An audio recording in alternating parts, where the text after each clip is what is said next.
Like Jeremy said, I'd like to talk a little bit about folk music and its tradition and social activism. And I might say maybe I should have been first, because I'm going to be going back in time. Jeremy and Ray are much more, let's say, modern than I am. But looking back, I first want to mention or think about what actually is folk music. And I've looked for a lot of definitions, and as far as I can see, the best definition is music that folks sing. And that might sound pretty simplistic, but that to me is what's key about so many of the folk singers that I admire. They thought it was more important to get people involved in singing. So one of the people we'll talk about is Pete Seeger, died at age 94 in 2014. And Pete, along with other people like Alan and John Lomax, were critical in creating the folk tradition that we now know about, kind of rediscovering it during the 1920s and 30s. And they brought that music to bear. I was kind of interested in Gregory's last song, or when he riffed into the little blues number, but that came out of that tradition and was picked up by groups like the Blues Project in 1960s and such. But it all came from doing research about music from back in that time.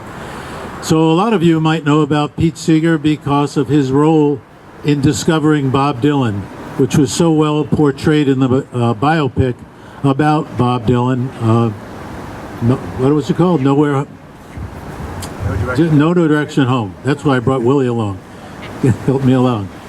And one of the things Bob Dylan said about Pete Seeger that I think is really true, and this was in another documentary about Pete Seeger, is nobody could get a group of people, a random group of people, singing together the way Pete Seeger could. And just as an example of that, I'm going to try and play, I hope all the technology works here, play a song that he did live in 1980 at a hall in Boston with 1,200 random people, and he took a song they knew and he created that power that only music can do, of people singing together.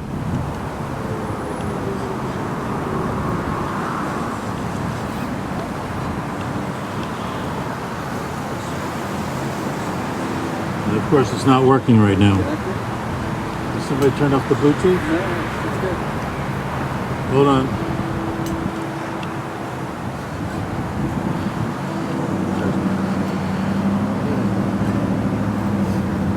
Got disconnected. Okay, I think it's back on. Yeah. Let's see if I can find it again.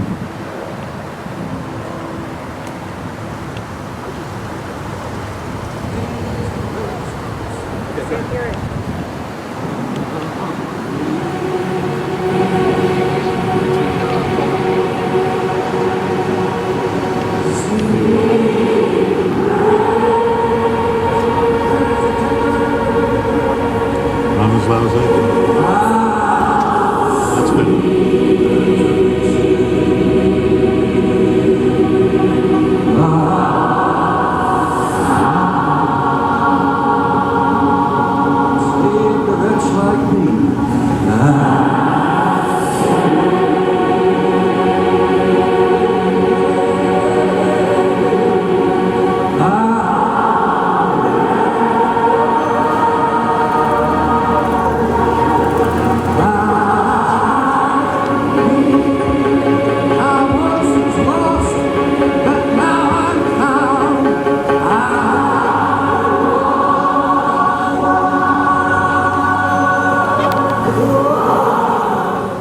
So Pete was blacklisted by the HUAC, and it brought his TV and his other performance career to a sudden halt.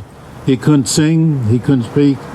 That lasted until, many of you might remember, 1969, when he went on the Smothers Brothers show, and he sang one of my favorite anti-Vietnam War songs called Knee Deep in the Big Muddy. Oh wait, CBS didn't let him play that on the show. They cut that. Some things never change. You know, it's my feeling that these singers and songwriters were often more interested in the impact of their songs and that what their songs had on social justice than the money that they might be making from singing and composing. I had an experience back in Boston in the late 60s that kind of brought that home for me. I was in charge of bringing talent to my university. We had some extra money towards the end of the year, and I wanted to bring a free concert to the college with a musician I respected, activist named Phil Ochs, who was known for going around the world singing his songs about social protest. I went to the airport to pick him up, and I didn't recognize him. He walked right by me because he wasn't the guy I'd seen on the album covers. He was older, a little overweight, actually a lot overweight, and he looked exhausted. And as we walked through the airport, all of a sudden we came across a group who were organizing a anti-war rally the next day at the Boston Commons. And all of a sudden Phil kind of straightened up, smile came on his face, and he walked over to the group and he said, can I have one of your flyers? Looked at the flyer and he said, how would you like me to sing there tomorrow? They said, well, that would be great. Well, that night he sang at our university. We paid him. The next day, for nothing, he went to that rally, and the day after that rally with Phil singing was headline news in the Boston Globe. He was making an impact, and that's what I really respected about him. Now, one of the songs that he wrote that I like, and I think Willie likes, is called The Power and the Glory. So Willie's been gracious enough to say, rather than play you another song through my phone, he's going to sing you a few verses. So let's give a warm welcome back to Willie. Thank you. Hello, neighbors.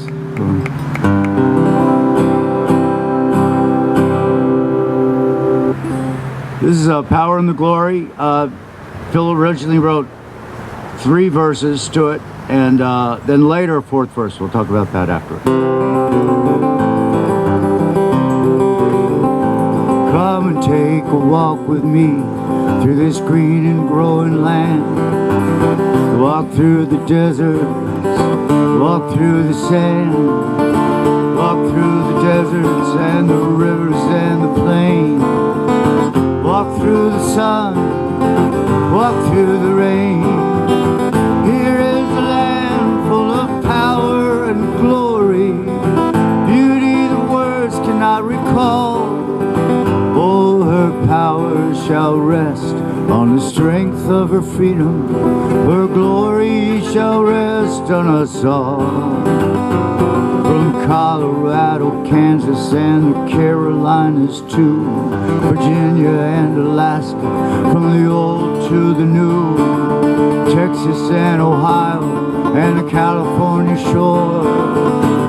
Who could ask for more? For here is a land full of power and glory, beauty that words cannot recall. Oh, her power shall rest on the strength of her freedom. Her glory shall rest on us all. But she's only as rich as the poorest of her poor, only as free as a padlocked prison door, only as strong as our love for this land, only as tall as we stand for. Here is a land full of power and glory, beauty that words cannot recall. Oh, her power shall rest on the strength of her freedom. Her glory shall rest on us all, on us all.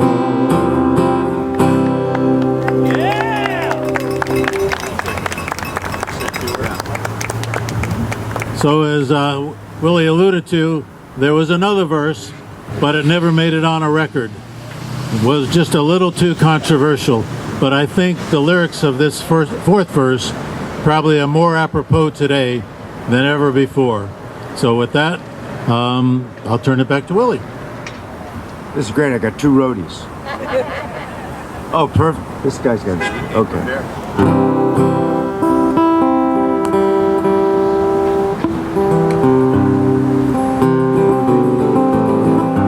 Last verse. But this land is still troubled by men who love to hate. They twist away their freedom and they twist away our faith. Love is their law is their weapon and treason's their pride. But we can't stop them if we try. For here is a land full of power and glory, beauty the words cannot recall. Oh, her power shall rest on the strength of her freedom, her glory shall rest on us all, on us all. Okay, that's it for that one. Thank you, everybody. Thanks for coming. Thanks, Ed. Thank you, Willie, and I'll turn it back to Jeremy. Thank you so much, Ed and Willie. Thank you for coming here and talking to us about the music, playing music for us. I'd like to thank everybody who came here today. Thank you all for being here. Thank you to all our incredible performers and speakers. Thank you, Ray. Thank you, Gregory. Thank you, Ed. Thank you, Willie. Thank you for being here for our 319th rally for Justice Southbury. With that being said, before we wrap up, I just want to quickly say again, we will be having a speaker series tonight at 7 p.m. I would love to see you there. We will be here every Sunday as usual.